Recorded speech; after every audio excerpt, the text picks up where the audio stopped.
Hello प्यारे बच्चों, देखिए आज है 12th क्लास की फिजिक्स और चल रहा है बच्चों चैप्टर नंबर 12 जिसका नाम है परमाणु, दैट इज़ एटम। और इस चैप्टर का बच्चों आज रहेगा लेक्चर नंबर 17 यानी 17वां व्याख्यान। तो बच्चों पिछले लेक्चर में हमने इस चैप्टर के कुछ न्यूमेरिकल सॉल्व किए थे बच्चों, लेकिन कुछ न्यूमेरिकल रह गए थे। तो आज हम इस लेक्चर में बच्चों जो शेष न्यूमेरिकल रह गए हैं उनको सॉल्व करेंगे। तो वीडियो को पॉज करके बच्चों जल्दी से अपनी एनसीईआरटी की टेक्स्ट बुक और कॉपी पेन लेकर के आइए, फिर हम सॉल्व करेंगे बच्चों शेष न्यूमेरिकल्स को। बच्चों थोड़ा आज गला बैठा हुआ है, लेकिन आप समझ लेंगे, ऐसी कोई दिक्कत नहीं है। तो बच्चों पिछले लेक्चर में हमने क्वेश्चन नंबर 6 तक कर लिए थे। अब आज चलेगा बच्चों क्वेश्चन नंबर 12.7। 7th क्वेश्चन से आज सॉल्व करेंगे। क्वेश्चन ये है बच्चों कि बोहर मॉडल का उपयोग करके किसी हाइड्रोजन परमाणु में n बराबर 1, 2 तथा 3 स्तरों पर इलेक्ट्रॉन की चाल परिकलित कीजिए। यानी n बराबर 1 पर, 2 पर, 3 इन ऊर्जा स्तरों के लिए जहाँ पर n का मान 1, 2, 3 है, वेग निकालने हैं। यानी पहली कक्षा में हमें वेग निकालना है, यानी v1 निकालना है, v2 निकालना है और v3 निकालना है। ठीक है बच्चों, ये हमें कैलकुलेट करना है। तो ये ए पार्ट है बच्चों, बी पार्ट की बात बाद में करेंगे। तो बच्चों जब हमने बोहर मॉडल पढ़ाया था तब हमने ये बताया था कि किसी भी nवीं कक्षा में इलेक्ट्रॉन, किसी भी nवीं कक्षा की त्रिज्या, हाइड्रोजन परमाणु की nवीं कक्षा की जो त्रिज्या है बच्चों r बराबर कितनी बताई थी, एप्सिलॉन नॉट h स्क्वायर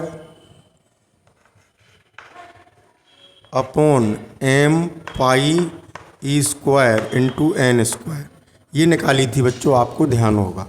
ठीक है ना, ये रेडियस निकाली थी। और बच्चों बोहर का पोस्टुलेट देखें, हमने बोहर के पोस्टुलेट में ये पढ़ा था कि MBR कक्षा का जो कोणीय संवेग है वो h/2π का पूर्ण गुणज होता है, मल्टीपल फैक्टर NH/2π। तो यहाँ से बच्चों अगर V निकालें तो कितना आएगा, NH/2π m इंटू R। अब यहाँ R का मान यहाँ से रख दें, समीकरण 1 से R का मान रखने पर क्या मिलेगा बच्चों बताइए। V बराबर मिलेगा NH/2π m, R का मान रख रहे हैं epsilon not h square n square, और जो अपोन में है वो ऊपर चला गया m पाई e स्क्वायर। देखें m से m कैंसिल, पाई से पाई कैंसिल, n से एक पावर कैंसिल, h से एक पावर कैंसिल, तो क्या रह गया, v बराबर रह गया बच्चों, देखिए e square upon 2 epsilon not h into 1/n, ये रह गया। तो ये nवीं कक्षा में वेग आ गया बच्चों, हाइड्रोजन परमाणु की nवीं ऑर्बिट में जो वेलोसिटी होगी इलेक्ट्रॉन की इतनी होगी। तो इसको हम Vn भी लिख सकते हैं, nवीं कक्षा को रिप्रेजेंट कर रहा है, तो Vn लिख लिया बच्चों। अब अगर n बराबर 1 रख दें, कितना रख दें, चलो वो बाद की बात है। तो इसको बच्चों जल्दी से नोट करें कि जो e square upon 2 epsilon not h आया है, e square upon 2 epsilon not h आया है, इसको अगर हम सिंप्लीफाई करें प्रकाश के वेग के पदों में, फाइन स्ट्रक्चर के पदों में, तो हमने एक रेशियो निकाला था, आपको ध्यान हो, 1/c/137 आया था। लेकिन उसकी बात नहीं कर रहे, आपको ज़्यादा कंफ्यूज नहीं करेंगे, ज़्यादा कन्फ्यूज़न पैदा हो जाएगा। तो बच्चों थ्योरी में हमने पढ़ाया था कि इन कांस्टेंट्स की वैल्यू रखे हैं, सब कांस्टेंट हैं बच्चों, ई कांस्टेंट 2 एप्सिलॉन नॉट एच, ये सभी कांस्टेंट्स हैं। तो हमने बताया था कि जब इसको प्रकाश के वेग के पदों में रेशियो निकाल के देखें तो ये सॉल्व करके आ जाता है c/137 इंटू 1/n। ये हो गई इक्वेशन नंबर, या इसे डाल लो सेकंड, इसे डाल लो थर्ड। तो इससे v n निकाल सकते हैं बच्चों। अगर n की जगह 1 रख दें तो v1 कितना हो गया c/137। तो इसकी जगह हम v1 भी लिख सकते हैं। तो vn बराबर कितना आ गया, vn बराबर v1/n। ठीक है, vn बराबर v1/n आ गया। c/137 को हल कर लेते हैं। c क्या है, स्पीड ऑफ लाइट कितनी होती है 3 × 10⁻8/137। तो बच्चों इसमें डिवाइड करता हूँ मैं जल्दी से, 3/137, 3 / 137, तो आ गया 0.0218, ये आ जाएगा बच्चों। तो इंटू 10⁸ बराबर कितना हो जाएगा, डेसिमल हम इधर खिसका रहे हैं तो यहाँ पावर कम करनी होगी, तो 2 अंक बाद इधर ला रहे हैं, तो 2.18 इंटू 10⁶ मीटर पर सेकंड, ये आंसर आ गया बच्चों। ये b1 आ गया 2.18 इंटू 10⁶। अब इससे हम b1 के पदों से b1 हमने निकाल लिया। अब यहाँ रखते हैं, n बराबर 2 रखने पर हमें v2 मिल जाएगा। n बराबर 2 रखने पर v2 कितना मिलेगा बच्चों बताइए, b1/2 आधा कर दें, ये जो वैल्यू आई थी उसका आधा, 2.18/2 इंटू 10⁶, ठीक है ना। तो कितना आ जाएगा v2, 1.09 इंटू 10⁶ मीटर पर सेकंड। 1/3 कर देंगे तो v3 मिल जाएगा। v3 बराबर v1/3, और v1 कितना है 2.18/3 इंटू 10⁶ मीटर पर सेकंड। भाग करिए 0.3721 और 8 बचे 3 दूनी 6 इंटू 10⁶ मीटर पर सेकंड।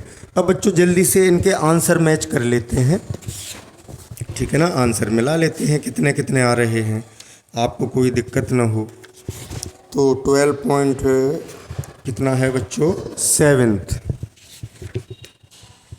2.18 इंटू 10⁶, ठीक है, और 1.09 10⁶, ठीक है। इसमें डेसिमल यहाँ लगा दिया है बच्चों, तो इसको एक अंक इधर ले जाओगे तो 7.2 इंटू 10⁵ मीटर पर सेकंड। एक डिजिट तक और भी निकाल सकते थे, छोड़िए कोई फ़र्क नहीं पड़ता। अब करेंगे बच्चों इसके बी पार्ट को। बी पार्ट में ये कह रहा है कि प्रत्येक स्तर के लिए कक्षीय अवधि परिकलित कीजिए, यानी टाइम पीरियड, आवर्तकाल निकालना है उस कक्षा में। तो बच्चों आपको पता है कि जैसे किसी भी परमाणु में इलेक्ट्रॉन जब चक्कर लगाता है किसी ऑर्बिट में, और ये नाभिक है, इसकी त्रिज्या r है, v वेग से चक्कर लगा रहा है, तो कितना टाइम लगेगा, टाइम यानी एक पूरा चक्कर करने में लगा समय कितना होगा, t बराबर समय बराबर दूरी बटे चाल। कितनी दूरी तय करेगा, परिधि के बराबर, परिधि कितनी होगी 2πr, और इस ऑर्बिट में वेग कितना है v, तो अपॉन v, ये मान रख देते हैं। r के और v के मान यहाँ से, r का मान ये रखते हैं और v का मान ये रखते हैं। ये क्या हो गया बच्चों, ये हमारा हाथ लग गया शायद, क्या हुआ बच्चों,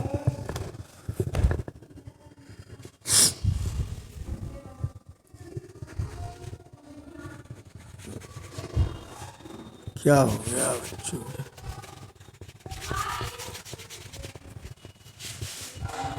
ये आया था वी एन बराबर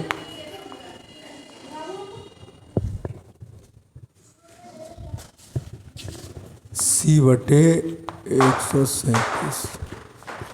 यहाँ बिगड़ गया था बच्चों, हमारा हाथ लग गया शायद।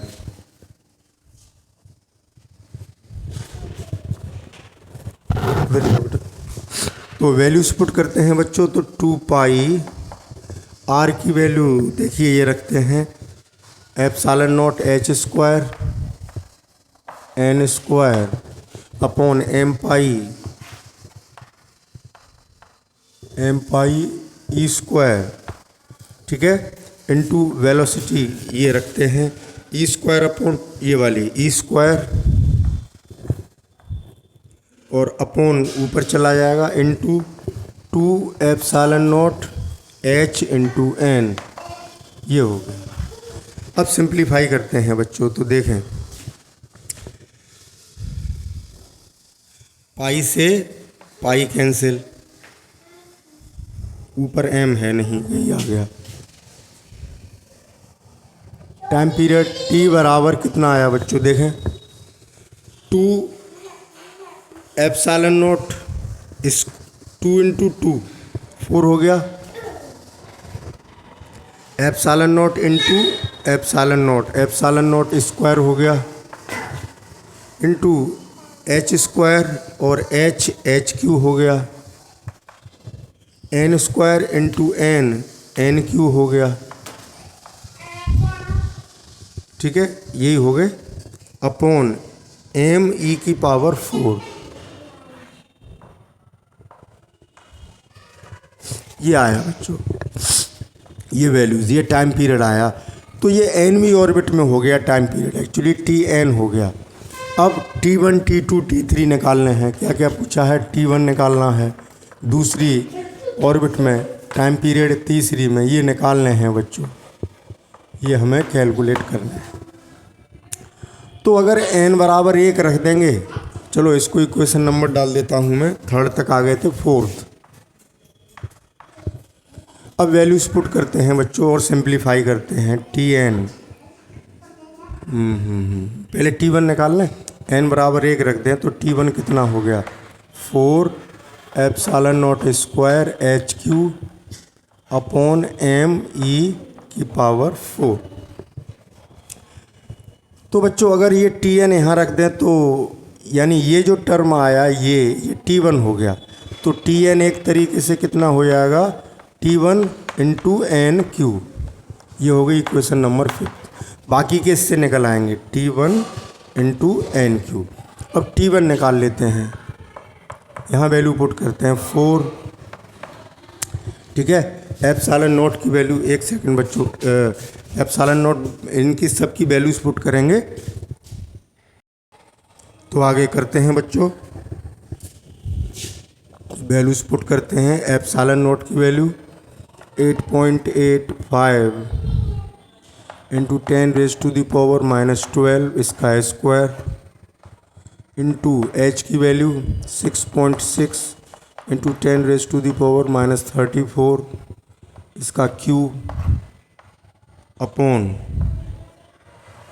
एम की वैल्यू, जगह कम है बच्चों, एम की वैल्यू 9.1 इंटू 10⁻31 इलेक्ट्रॉन का द्रव्यमान और ई इलेक्ट्रॉन का चार्ज 1.6 × 10⁻⁻19, इसका क्या करना है बच्चों पावर 4। अब पावर्स को अरेंज कर लेते हैं, ठीक है, मैं इधर साफ करता हूँ।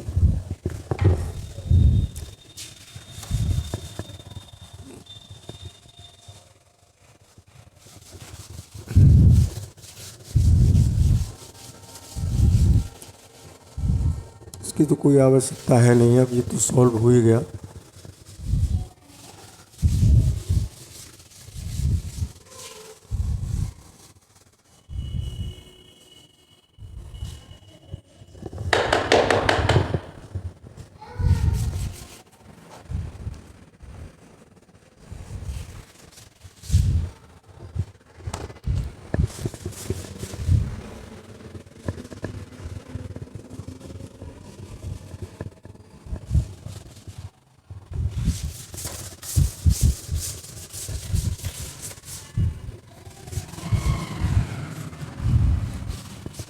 चलिए जल्दी से सॉल्व करते हैं। हो गया साफ, इतना ही काफ़ी है बच्चों। ऐसे ही करते हैं अब इसको। तो इसके आगे सिंप्लीफाई करना है तो T1 बराबर देखें 4 इंटू यहाँ स्क्वायर हो रहा है, ये एप्सिलॉन नॉट का स्क्वायर है, ऐसा लग रहा है इसका स्क्वायर कर दिया हो। ये है 12 और इसका है बच्चों स्क्वायर, ये है, ठीक है ना। तो 4 इंटू स्क्वायर है, 2 बार लिखेंगे 8.85 इंटू 8.85, ठीक है। 6.6 3 बार लिखने होंगे।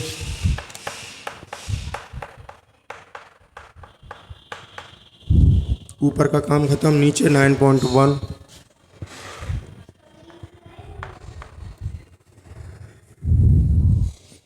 इंटू 1.6 4 बार लिखने होंगे।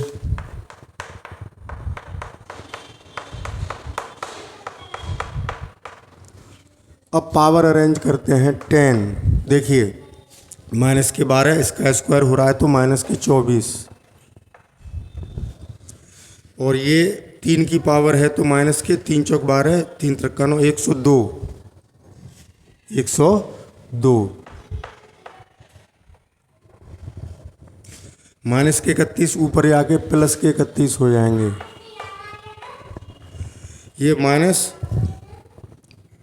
ये 19 चौक 76 हो गए, तो माइनस के 76 ऊपर जाके प्लस के 76 हो जाएंगे। यहाँ जगह कर लें थोड़ी सी, बड़ा कहाँ गया बच्चों।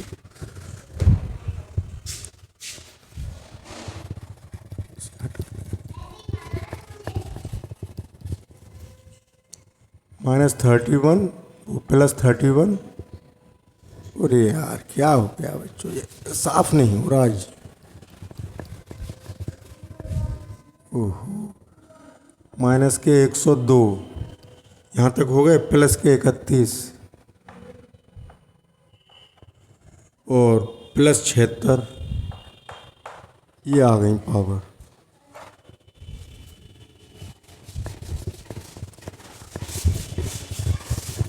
अब देखें, मैं इसको सिंप्लीफाई करता हूँ तो T1 बराबर, इसका मल्टीप्लाई कर देता हूँ बच्चों जल्दी से।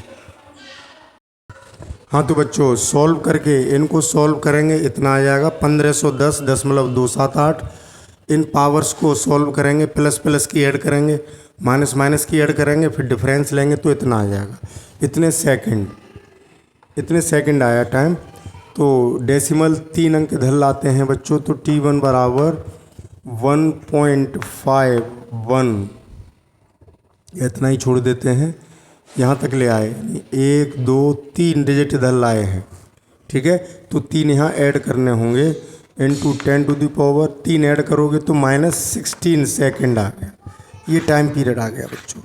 आपकी NCERT बुक से आंसर मिलान कर लेते हैं।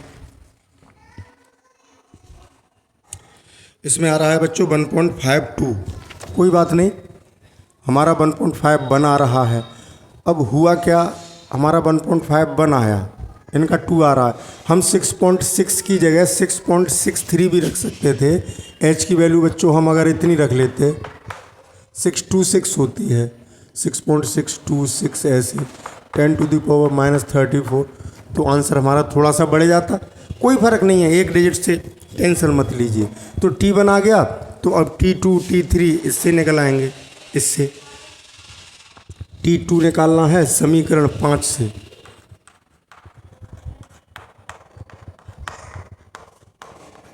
Tn बराबर कितना है, N1 इंटू T1 इंटू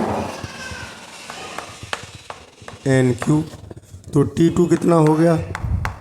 अब सभी आंसर हमारे बदल जाएंगे, थोड़ा सा अंतर आ गया ना, इसलिए T1 1.51 इंटू 10⁻⁻16 इंटू 2 रखेंगे तो 8 हो जाएंगे। यहाँ 2 का क्यूब, 8 का गुणा कर दीजिए, 8 एकम 8 और 120, 2 अंक बाद दशमलव इंटू 10⁻16 सेकेंड, 1.2 एक डेसिमल इधर लाएंगे इधर, तो एक ऐड करेंगे तो 10 की घात -15 सेकेंड। इसको भी मैच कर लें। 12.7 1.22 आ रहा है, कोई बात नहीं, हमारा 1.21 आएगा। 8 हटाओगे तो कोई फर्क नहीं बच्चों, ज़्यादा परेशान ना हो। ऐसे ही n बराबर 3 रख दें तो T3 क्या हो जाएगा, T1 इंटू 3 रखोगे 3 का क्यों 27 हो जाएगा, 27 का गुणा कर देंगे 1.51 10⁻⁻16 इंटू 27, तो इसका मल्टीप्लाई करिए जल्दी से। 27 27 इंटू 1.51 40.77।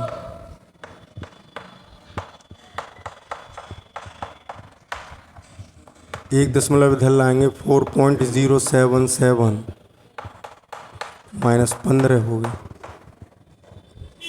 इसको 4.1 भी लिख सकते हो।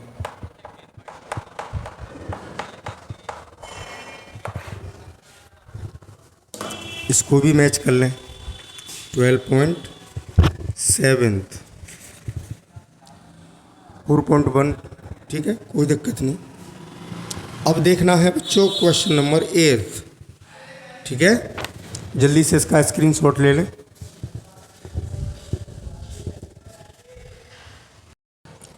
हाँ तो बच्चों अब चलते हैं क्वेश्चन नंबर 8 पर। हाइड्रोजन परमाणु में अंतरतम इलेक्ट्रॉन कक्षा की त्रिज्या 5.3 इंटू 10⁻⁻11 मीटर है। अंतरतम का मतलब सबसे अंदर वाली, यानी पहली कक्षा हो गई बच्चों।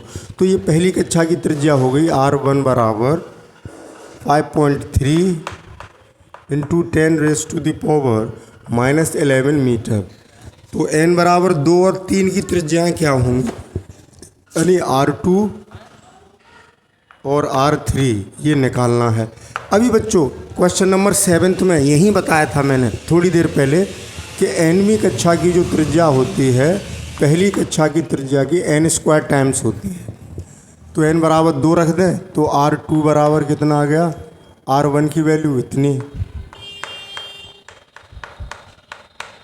n की जगह 2 रखोगे 2 का वर्ग 4 हो जाएगा, 4 का गुणा कर दो, 4 तिया 12, 4 पंजे 20 और 1 21। एक डेसिमल इधर खिसकाइए, इधर एक ऐड करोगे तो -10 मीटर। इसको हम इतना भी छोड़ सकते हैं या 2.12, ये एंगस्ट्रॉम होगी बच्चों, एंगस्ट्रॉम भी लिख सकते हैं इसको। ऐसे ही R3 निकालिए, n की जगह 3 रख दीजिए तो R1 5.3, 3 रखेंगे 3 का वर्ग 9 हो जाएगा, 9 का गुणा कर दो, 9 तिया 27, 9 पंजे 45 और 2 47।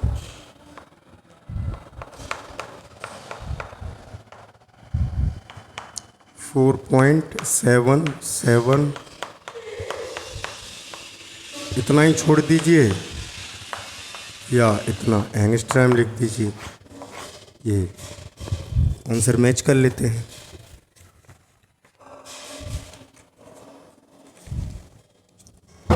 .8 2.12 4.77, ओके। अब चलते हैं बच्चों क्वेश्चन नंबर 9 पर।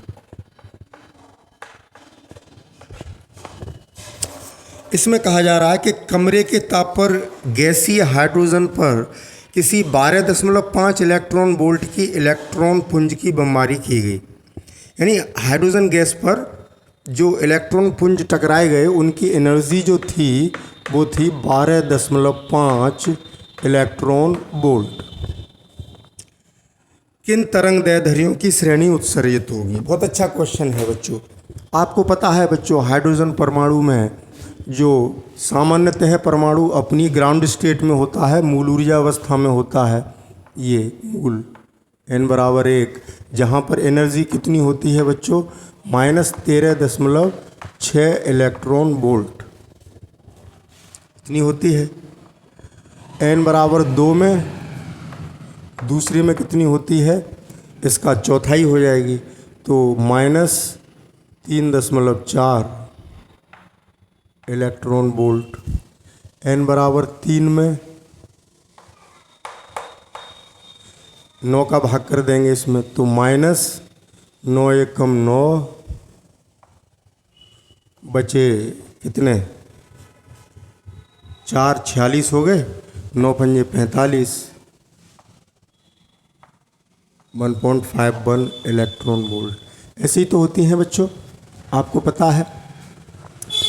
ठीक है, n बराबर 4 में भी निकाल सकते हैं, ऐसे सभी ऊर्जा स्तरों में निकाल लोगे तो कितनी कितनी आएंगी बच्चों, ये बताइए ज़रा जल्दी से। एनर्जी हमने निकाली थी तो -0.85 आ जाएगी n बराबर 4 में।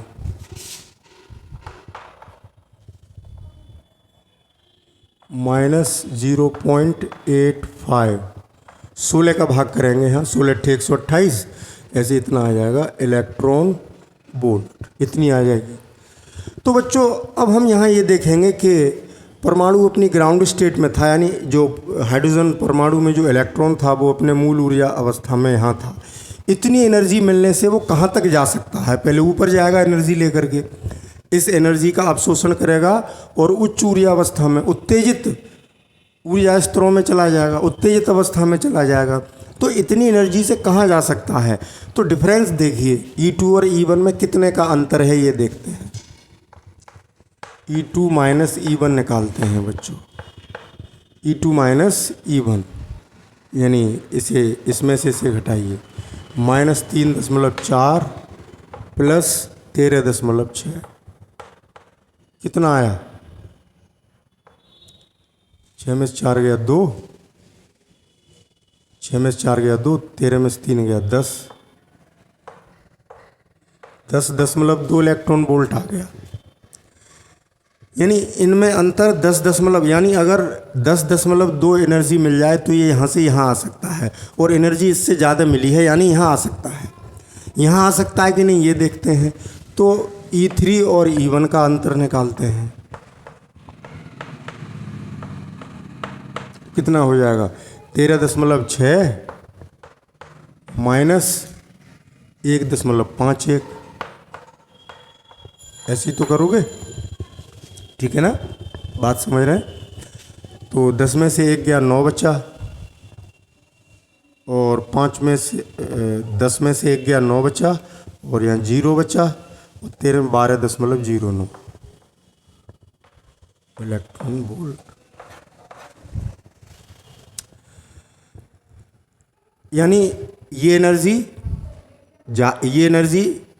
यहाँ से और यहाँ के अंतर से ज़्यादा है, यानी यहाँ तक भी आ सकता है, यहाँ से यहाँ भी आ सकता है। अब E4 और E1 का अंतर निकालते हैं।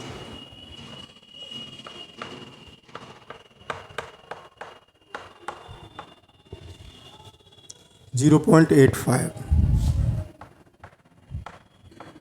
बराबर कितना आएगा, 10 में से 5 गया 5 बचा, 10 में से 5 गया 5 बचा, अब यहाँ रह गए, हाँ हो गए 15 माइनस 8 7, और यहाँ रह गए 12। यहाँ और यहाँ का अंतर 12.75 है, यानी यहाँ नहीं जा सकता। यहाँ तक जाने के लिए इतनी एनर्जी और देनी होती, इतनी एनर्जी, तब ये चौथे में आ पाता। तो 3 तक ही चला जाएगा, यानी जो इलेक्ट्रॉन है इतनी एनर्जी पा करके तीसरे ऊर्जा स्तर तक जा सकता है यहाँ। अब यहाँ से वो वापस लौटेगा, तो वापस लौटते में क्या करेगा, यहाँ से यहाँ आ सकता है, यहाँ से फिर यहाँ से यहाँ आ सकता है, और यहाँ से डायरेक्ट यहाँ भी आ सकता है। तो इन संक्रमणों की तरंग दैर्ध्य उत्सर्जित होगी, यही निकाल लेते हैं हम, λ1 λ2 λ3 निकाल लेते हैं, ठीक है। यानी ये तरंग दैर्ध्य उत्सर्जित होंगी। बात समझ गए ना।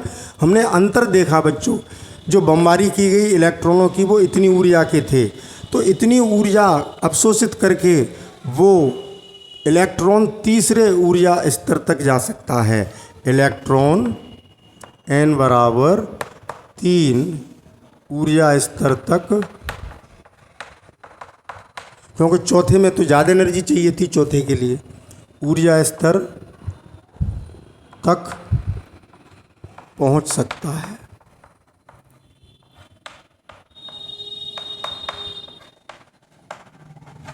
अब इस तरंगदैर्ध्य को निकालते हैं 3 और 2, यानी जो संक्रमण है वो 3 to 2 है बच्चों। तो इससे हम λ1 निकालते हैं। λ1 बराबर 1/r 1/n1² माइनस 1/n2²। यही तो बताया था। तो λ1 सॉरी 1/λ1 तो 1/λ1 बराबर 1/r 1/n1 हो गया 2, 1/4 माइनस 1/9। तो 1/λ1 बराबर कितना आया 1/r इंटू 5/36। यही तो आया। बताएं। हमने बच्चों एक बात बताई थी कि इसको उल्टा करें तो डायरेक्ट हम लिख सकते हैं कि एक वो लैम्बडा बराबर 36/5 इंटू आर। क्या कर लिया बच्चों हमने, यहाँ 1/r थोड़ी होता है, आर इंटू में है बच्चों। क्या यार इसलिए मिस्टेक कर रखी है हमने।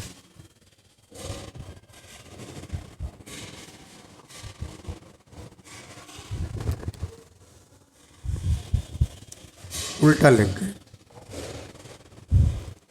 1/λ1 बराबर r इंटू इतना, ये हो गया 1/r। और बच्चों आपको ध्यान होगा हमने कहा था 1/r सॉल्व करते हैं तो 912 हो जाता है गुणा 36/5, लेकिन ये एंगस्ट्रॉम में होता है, ये बताया था, ये याद रखें।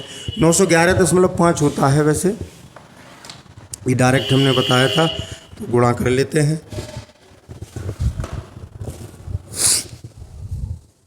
36 गुणा 912 डिवाइडेड बाई 5, 6566 एंगस्ट्रॉम।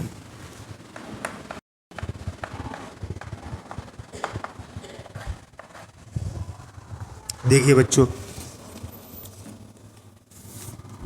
ठीक है, आंसर चेक करें। अभी तो λ2 और λ3 भी निकालने हैं, अभी निकालेंगे, परेशान ना हो। 665 है, 665 हमारा 656 आ रहा। एक मिनट, गलत तो नहीं लिख दिया।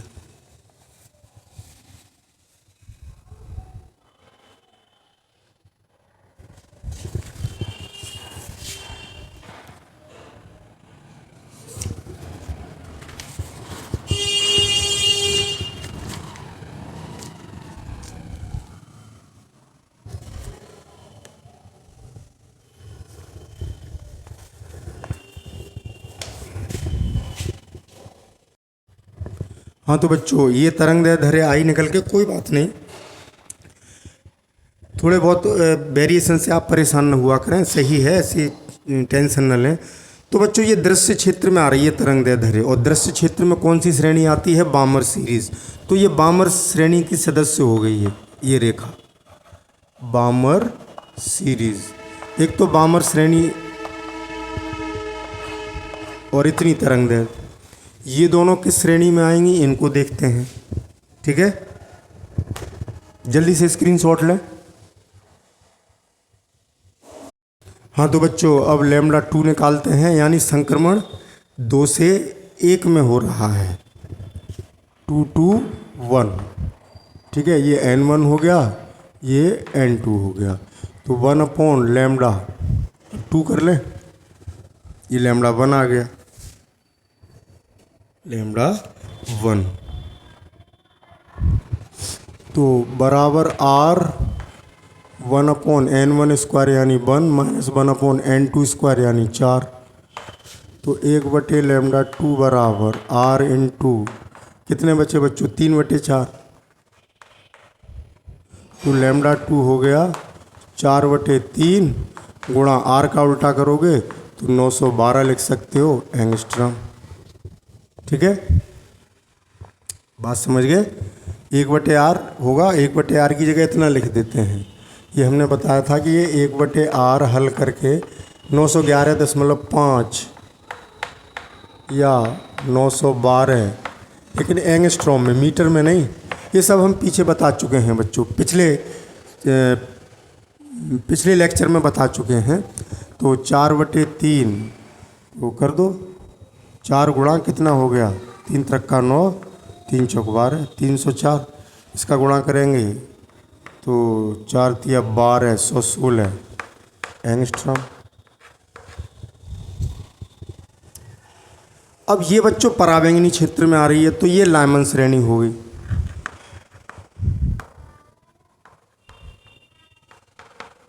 क्योंकि दृश्य क्षेत्र कहाँ से कहाँ तक होता है, 4000 से लेकर 8000 एंगस्ट्रॉम तक, उसके बीच में ये आ गया।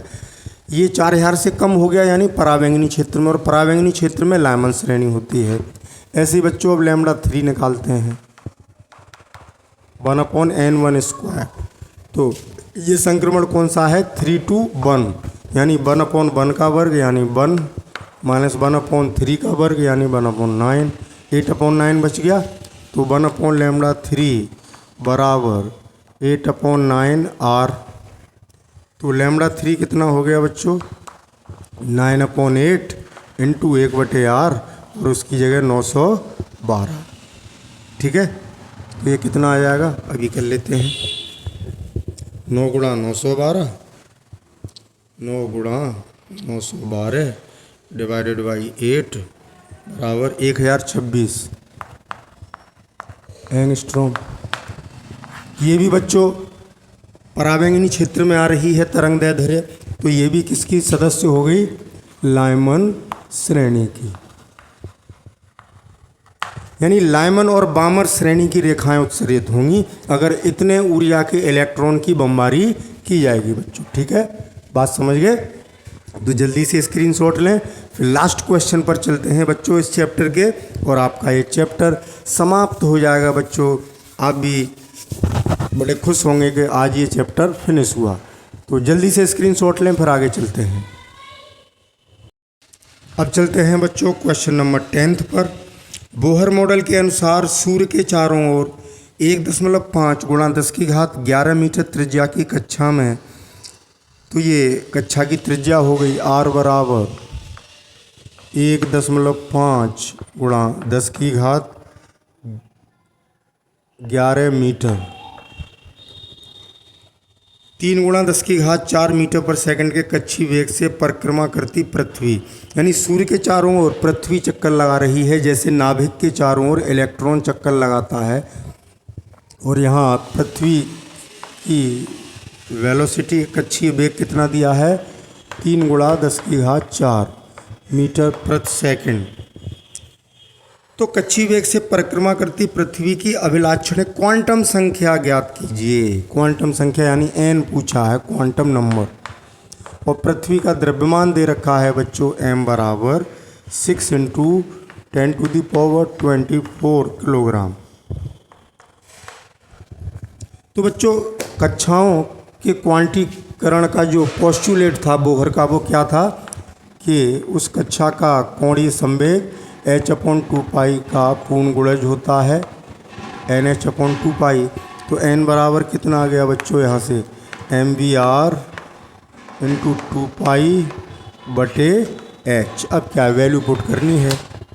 m पृथ्वी का द्रव्यमान 6 × 10⁻24, वेग 3 × 10⁴, r यानी 1.5 × 10⁻11 × 2π, पाई का मान 3.14 बटे h 6.6 × 10⁻34। क्लियर हुई बात? ठीक है, पावर्स अरेंज करते हैं। 6 से इसको काट दें, 1.1 टाइम्स हुआ तो 3 दूनी 6 और 6 का गुणा 15 में करेंगे तो 9। देखें 3 दूनी 6 और 15 छक्के 90, 9 हो गए, गुणा 3.14 बटे 1.1 इंटू 10 की पावर देखें 24 और 4 हो गई 28, 24 4 28 और 11 39, ये ऊपर जाएंगी 39 और प्लस की 34 होगी 39 40 73 हो जाएंगे।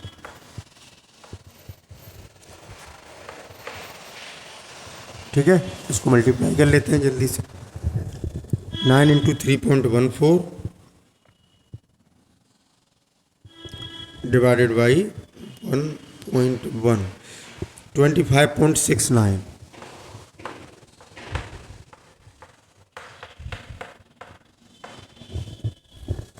ठीक है बच्चों, मल्टीप्लाई करके इतना आ गया। बात समझ रहे हैं? आसान है क्वेश्चन बच्चों, परेशान होने की आवश्यकता नहीं है, कितना अच्छा क्वेश्चन है। अब एक डेसिमल पॉइंट इधर ले आते हैं तो 2.569 इंटू 10 टू द पावर, इधर लाएँ तो इधर एक ऐड करेंगे तो 74, तो 2.6 लिख सकते हैं। ये क्वांटम नंबर आया। ओके बच्चों, ये आखिरी क्वेश्चन था इस चैप्टर का। इसी के साथ ही बच्चों चैप्टर समाप्त हुआ, चैप्टर नंबर 12। तो बच्चों इसका अपने आप रिवीजन करिए, इन न्यूमेरिकल्स को अपने आप बिना इन सॉल्यूशंस को देखे हुए करिए, और मिलेंगे कल नए चैप्टर के साथ। नया चैप्टर शुरू करेंगे बच्चों। अभी हमने परमाणु पढ़ा, परमाणु के अंदर नाभिक होता है। अब कल के चैप्टर में स्टार्ट होगा नाभिक, नाभिक के बारे में सीखेंगे बच्चों। ठीक है, तो कल का लेक्चर देखना ना भूलें बच्चों। Okay, thank you for watching and best of luck.